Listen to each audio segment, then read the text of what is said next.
Hello everyone, this is Joel from Kanen Coffee, and today we have a Riviera with us in the shop, and I came in originally for a tune-up, and then also came back just for adjustment of the steam one. So we rebuilt the entire steam one. I also had to replace the gasket holder in there. It just seemed like there was a crack in it, so I did replace it with a new one. So now if you can see, if we were to open this, nice steam is coming out.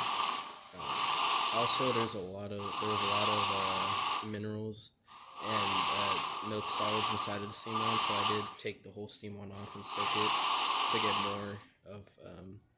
more steam coming out, just because it seemed like it was clogging out. And then also the group head. So we're gonna brew a shot real quick. As you can see, we have some really fine coffee.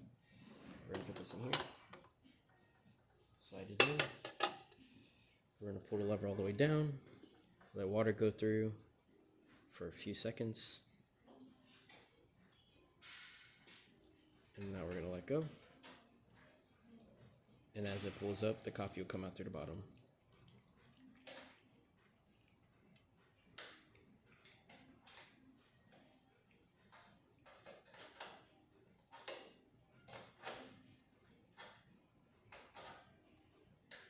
Yeah, that's about it. This is all for the Superior. If you like this video or any of our other repairs on our channel, leave a like, subscribe, and hit the bell. Thanks for watching.